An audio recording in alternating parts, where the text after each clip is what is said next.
김수종이 꿈꾸는 정의롭고 원칙이 살아있는 대한민국. 청취자 여러분과 함께 만들어가겠습니다.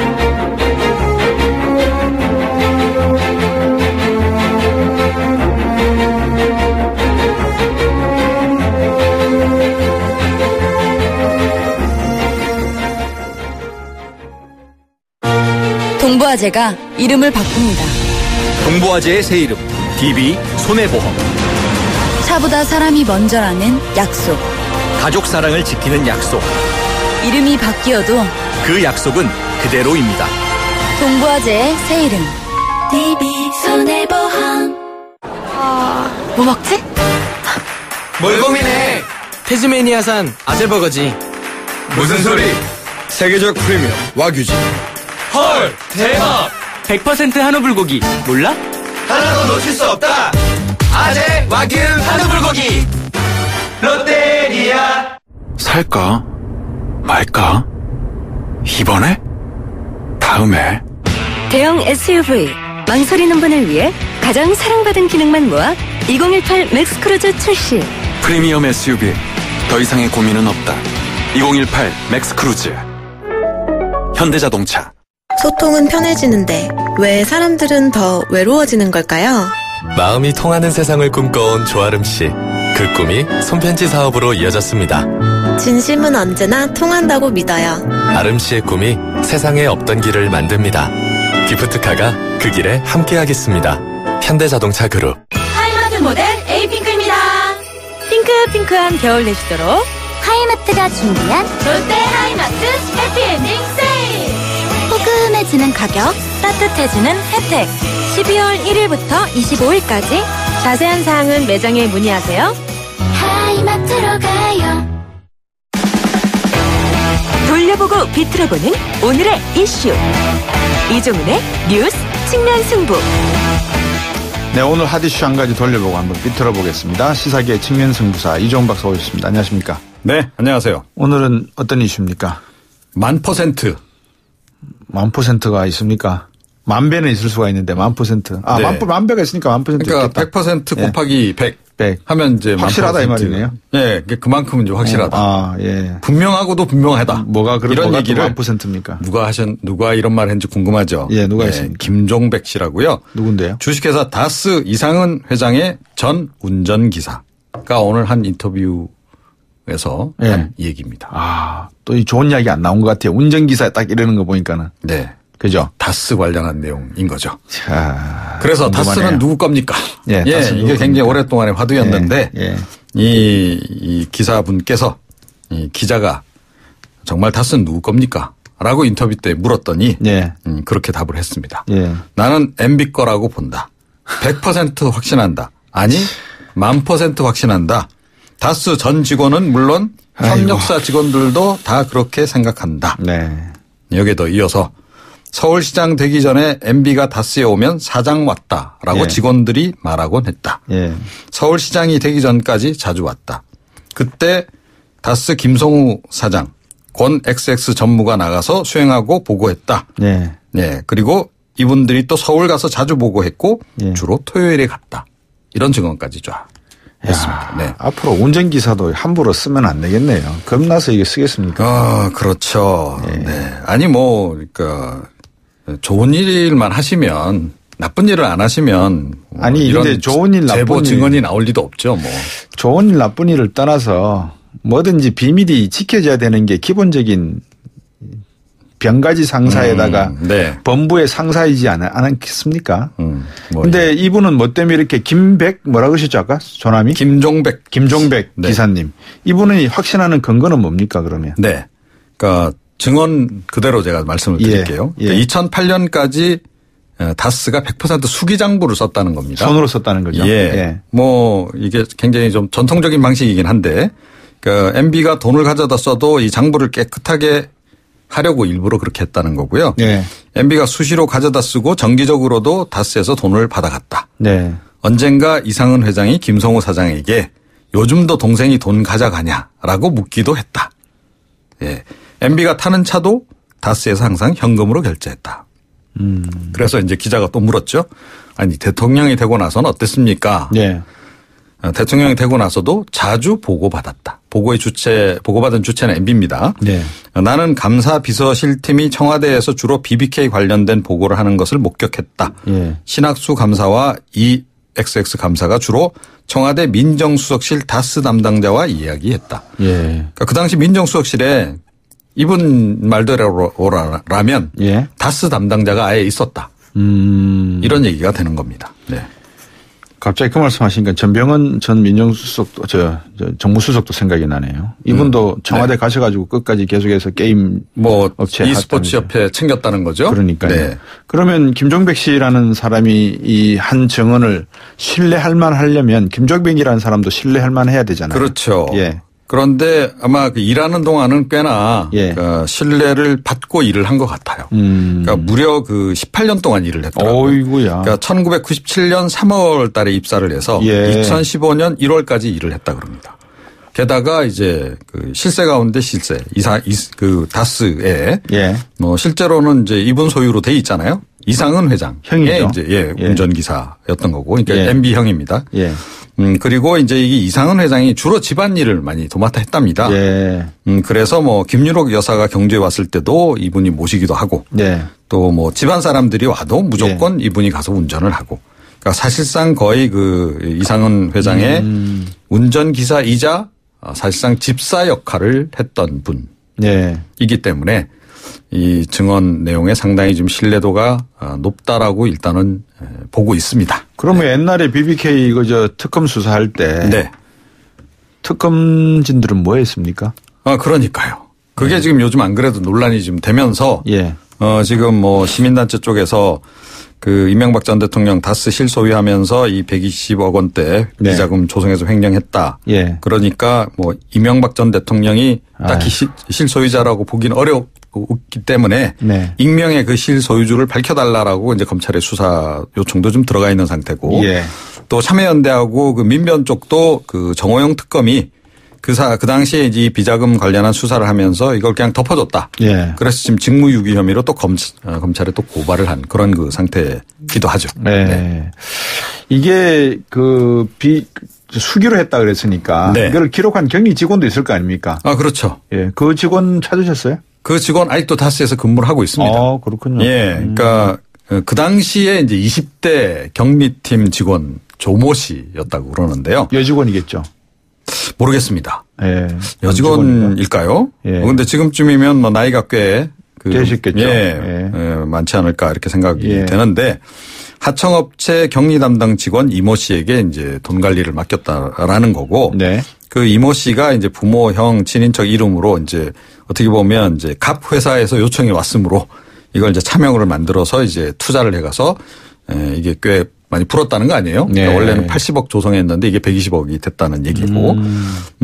그래서 이제 이 정호영 특검 수사 당시에 조모 씨가 비자금 조성 자기가 했다. 네. 이렇게 자기가 모든 것을 다 한 것처럼 이렇게 증언을 했습니다. 그러니까 자기가 횡령을 해서 한 것으로 이렇게 이제 얘기를 했는데 뭐 그 덕분인지는 모르겠으나 아직까지도 지금 다스에 근무를 하고 있는데 그러니까 이분이 진실을 알고 있겠죠.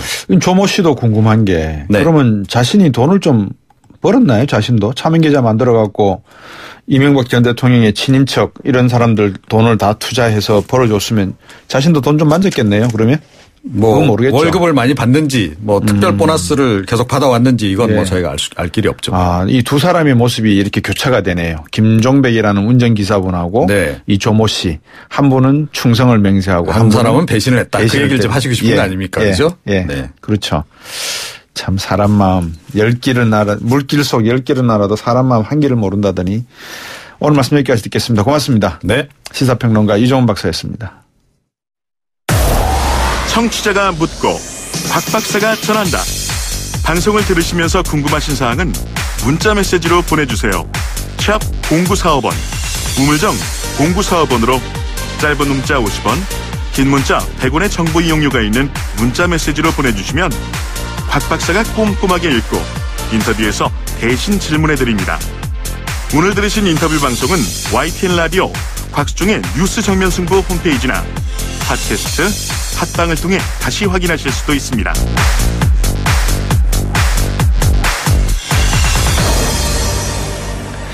지난 9일 경기도 용인에서 타워 크레인 붕괴 사고 발생해서 3명이 숨지고 4명이 크게 다쳤다는 뉴스 들으셨죠? 78m에서 쓰러졌다 그랬나요? 높이가? 모르겠습니다만 올해만 해도 타워 크레인 사고로 모두 18분이 숨졌다고 합니다. 지난달 정부 대책이 발표됐는데도 불구하고 계속 같은 사고가 반복되는 이유가 무엇인지 타워 크레인 노동자로 10년 넘게 일한 경험이 있는 시민안전감시센터의 박종국 대표 전화 연결했습니다. 안녕하십니까? 네, 안녕하십니까? 이번 사고가 몇 메다에서 발생한 거예요? 거의 한 80m 약간 그렇죠. 넘어서 예. 아주 높은 사고가 난 것 같아요. 저희들이 네. 큰 건물, 아파트나 이런 큰 건물을 지을 때 보면 이제 타워 크레인이 올라가는 모습을 볼 수가 있는데요. 네네. 그게 어떻게 올라가는지 좀 그 과정을 좀 설명 좀 해 주십시오. 그 건물이 이제 아파트가 올라가면은 네. 거기에 대한 많은 자재들을 또 올려줘야 되잖아요. 그렇습니다. 그러니까 건물에 올라가면서 타워 크레인 높이도 같이 조절을 해줘야죠. 예. 그래서 항상 건물 높이보다는 타워 크레인 높이가 20-30m 더 위에 있는 거죠. 예. 그러면 이렇게 지상에다가 뭐라 그럴까요? 중심을 이렇게 굳게 박아야 될 거 아니겠습니까? 그죠? 네네네. 그거 박는 작업은 어떻게 하는 겁니까? 그 땅속에 한 1.5m 땅속에다가 콘크리트를 쳐가지고 거기에 이제가 앙카를 거기다 박아가지고 예. 최소 지상에서 한 200m까지는 장비를 세울 수 있는 그런 높이죠. 그래서 예. 그 굉장히 중요한 기초 부위가 중요한 부위라고 할 수가 있습니다. 아, 1.5m 깊이밖에 안 팝니까? 콘크리트로 하는 게? 예. 그리고 넓이도 있으니까 예. 그 정도만 해도 굉장히 그 매뉴얼상에 그런 게 규정이 나와 있습니다. 장비의 길이나 이런 손수에 따라 다 이제 크기는 다 틀려지죠. 예. 뭐 풍량이나 이런 걸 다 감안하시겠죠, 물론. 그죠? 네, 그렇죠. 예. 그러면 이 작업이 얼마나 위험한지에 대해서 청취자분들에게 좀 설명 좀 해 주십시오. 방금 말씀드린 대로 집안을 그렇게 강하게 다지고 난 다음에 올라가는데 무엇이 위험한 내용이 될 수가 있는지요? 일단은 타워 크레인 작업 중에 가장 위험한 게 이제 지지 보강을 제대로 안 해주고 예. 했다거나 아니면은 안에 정품 아닌 비품이 사제 부품이 들어갔다거나 그 다음에 높이를 조절해주는 그 인상 장치 작업이라는 게 있어요. 예. 거기에서 작업 수칙을 지키지 않았다거나 예. 그랬을 경우에 가장 위험한 작업이라고 할 수가 있죠. 예. 그러면은 이게 이제 올라가면서 바람도 불고 뭐 여러 가지 사고가 날 가능성이 있는데 방금 말씀하신 대로 이 지지대를 잘못 하게 되면은 결국은 큰 사고가 날 수가 있는데 현장에서 이런 것들을 다 보고 올라가시기 전에 한 번씩 이렇게 눈으로라도 점검을 하고 올라가시지 않습니까? 네, 현장에서 매일 그 체크리스트가 있어가지고 예. 비가 많이 오고 바람이 불었을 때 또 볼트나 이런 게 풀리지 않았나. 그러니까요. 어떤 클레이가 가 있는 게 아닌가 그런 것들도 꼼꼼히 보죠. 예. 네. 이번 사고 목격자 증언에 따르면요. 사고 직전에 타워 크레인이 움직였다 이런 이야기가 나왔거든요. 그러면 움직였다는 것은 무엇이 움직였다는 겁니까? 그 타워 크레인을 그 인상 작업을 하기 위해서는 예. 앞뒤 균형을 잘 맞춰야 돼요. 네. 그래서 앞뒤 균형이 잘 맞춰진 상태에서는 어떤 외부적인 그런 조작을 하면 안 되죠. 예. 왜냐하면 균형이 딱 맞아 있는 상황에서 유압으로 그걸 뽑아내는 겁니다. 그러면은 기둥을 하나 채울 수 있는 그 공간이 여유 공간이 만들어지고요. 예. 근데 그 앞뒤 밸런스를 조절하기 위해서는 트롤이라는 장치를 구동 장치를 이용해서 안 맞으면 더 앞으로 빼준다거나 뒤로 내준다거나 그런 장치를 해주게 돼 있죠. 근데 네. 거기서 어떤 균형이 안 맞았을 경우는 이제 전도가 될 수가 있고, 예. 또 지금 이제 언론에서 나온 것 중에 좀 제가 의문을 제기하고 있는 것은, 예. 만약에 트롤리를 움직였다고 하면 장비는 앞쪽 아니면 뒤쪽으로 넘어가게 돼 있어요. 무게가 중심축이 그렇게 되니까. 예. 근데 그 시민들이 제보한 블랙박스에 보면 옆으로 그냥 전도가 됐거든요. 예. 그랬을 경우에는 트롤리가 이동하면서 그 무게를 변이를 일으켰다고 그렇게 단정 짓기는 좀 기술적으로 안 맞는 부분이 있다고 저는 보여집니다. 옆으로 쓰러졌다는 건 그러면 방금 말씀하신 옆에 지고 있다 했을 경우는 그걸 인상 작업을 하는 볼트가 제대로 체결이 안 돼 있었다거나 아니면 기둥의 어떤 철 구조물이 안에 이제 금이 가 있어가지고 그런 것들을 육안으로 확인을 못해서 그쪽에 힘을 집중적으로 받다 보니까 꺾여버리지 않을까 하는 그런 개연성도 열어놓고 국과수에서 조사를 해야 될 것으로 보여집니다. 예. 그러면 뭐 볼트나 너트가 덜 조였다 아니면은 철망 안에 그러니까 철 구조물 안에 균열이 생겼다 이런 것들은 그 방금 말씀 주신 타워 크레인 이런 것들은 보통 한 장비가 몇 년 정도 연한을 가지고 쓰는 장비들입니까? 차량처럼 유지 관리만 잘하면은 뭐 20, 30년 써도 외국 같은 경우도 볼 수가 있는데요. 근데 우리나라에서도 보니까 장비를 이제 20년 이상 그 관리를 잘한 업체들은 그렇게 사용을 하죠. 근데 우리나라에 한 200여 개가 되는 그 영세 업체들이 난립돼 있어가지고 자사 장비도 없이 남의 장비를 빌려와서 하다 보니까 유지 관리도 안 되고 하는 것들을 많이 목격하게 되는데요. 현장에서 자꾸 이렇게 사고가 나니까 건설회사에서는 신형 장비를 원하게 될 거 아닙니까? 그렇겠죠. 그러다 보니까 이제 국내에서 비싼 고가 장비나 수입산 장비를 사다 보니까 이게 수지 타산이 안 맞는 거예요. 그래서 값싼 이제 중국산을 국제적으로 공인도 안 된 중국산을 대량 많이 수입이 됐고 지난 한 해 동안 봐도 우리나라에 1,060대가 타워크레인이 수입이 됐는데 그중에 70%가 다 중국산이었어요. 그러다 보니까 여러 가지 이제 강도면에 그다음에 이런 것들은 문제가 있죠.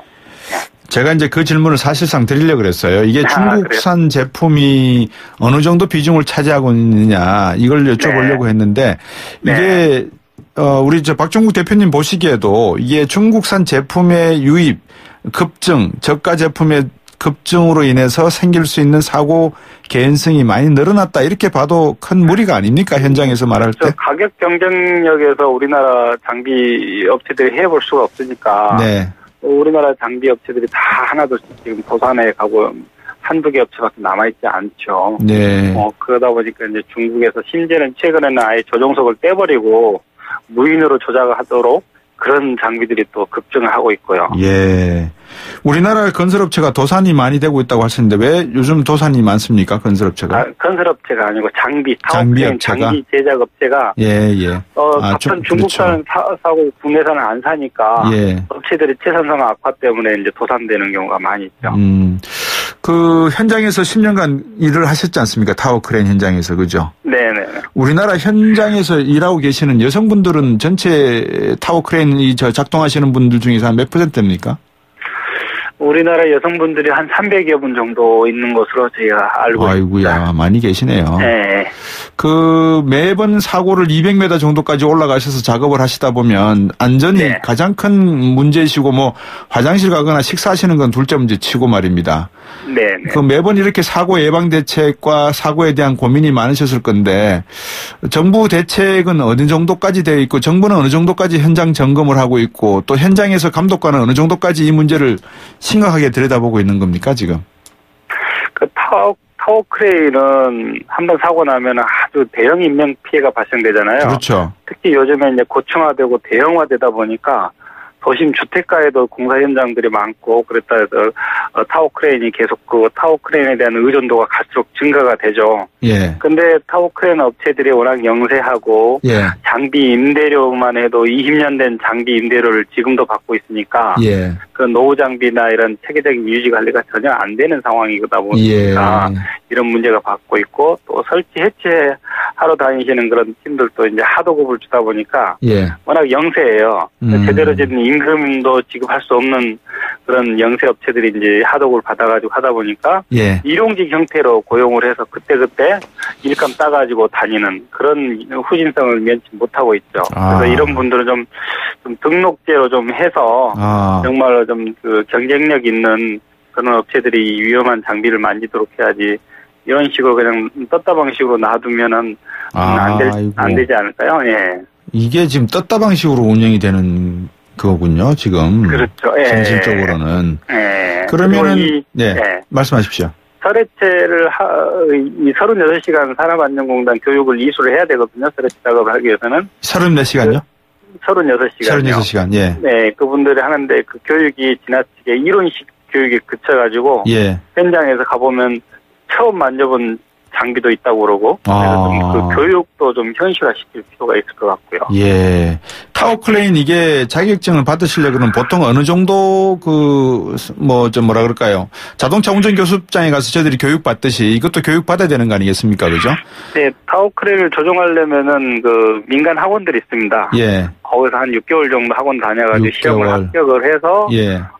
이제 실습생을 한 2년 정도 따라다녀야 되죠. 예. 그렇게 해야 타워를 조종할 수 있는데 예. 최근에는 그 조종석을 떼버리고 간단한 교육 몇 시간 받고 조종하는 영리 목적으로 그렇게 이게 변질되어 있는 상황이고, 예, 그래서 지금 하루속히 좀 대책이 좀 필요한 상황입니다. 그 우리나라 전체 타워 크레인에 대한 어떤 안전 검사 이게 엘리베이터도 가끔가다 정기 검사하지 않습니까? 정기 점검을. 네. 타워 크레인도 합니까 그런 거? 네, 현재 이제 건설기계관리법상으로 예. 정기 검사를 2년에 한 번씩 받고 있는데 2년에 한 번요? 네, 국토교통부가 이제 10년 이상 된 장비는 이제 6개월에 한 번씩 받는다거나 그런 예. 이제 보안 대책을 내놓고 있는데 지금 검사를 하는 대행업체들이 지금 5개 민간 대행업체들한테 이게 주다 보니까 이제 시장 경제 논리가 통하는 거죠. 예. 네, 그래서 이제 검사 수수료가 또 적으니까 예. 꼼꼼하게 검사할 수 없다 또 이런 얘기들이 나오고 있는 거고요. 박종국 대표께서 뭐 언론도 그렇습니다만 저도 그렇습니다만 이게 사고가 나면 좀 관심을 갖고 매번 이런 형태라서 네. 좀 이게 일관되고 정기적이고 또 쭉 계속 지속적인 그런 우리가 어떤 경각심이나 또 사고 대책 그거를 가져야 될 것 같은데 박종국 대표께서 생각하시기에 반복되는 이런 사고 막기 위해서 손을 봐야 되는 부분 어디가 첫걸음이다 이렇게 생각하십니까? 정부는 이제 규제를 강화한다고 하지만은 규제를 강화하는 것들 하더라도 네. 그런 환경을 조성하는 게 중요하죠. 예. 그래서 타워 크레인을 일반 건설 기계로 취급하지 말고 하나의 공공재료 봐서 워낙 다중 인명 피해가 나니까 발주 단계에서부터 좀 분리 발주를 해서 빨리빨리 그런 쪽에 이제 예속이 되지 않게끔 하는 과정이 필요하고요. 네. 건설 업체들도 너무 저가의 공사를 수주하게끔 하다 보면 그게 데미지가 본인들한테 온다는 걸 알고 적정한 장비 임대료를 좀 보장해 주는 거 그러다 보면 그렇게 해서 교육도 시키고 장비에 대한 체계적인 유지 관리가 될 수 있는 그런 환경을 만들어 주는 게 양수 겹장으로 같이 이루어져야 될 것 같습니다. 우리나라 기업 풍토에 물들어 있는 하도급 관계에 있어서 불공정 거래 정말 이게 모든 문제의 시작이네요. 예, 오늘 말씀 잘 들었습니다. 감사합니다. 네, 감사합니다. 시민안전감시센터 대표로 계시는 박종국 대표였습니다. YTN 7시 뉴스 듣고 3부로 오겠습니다.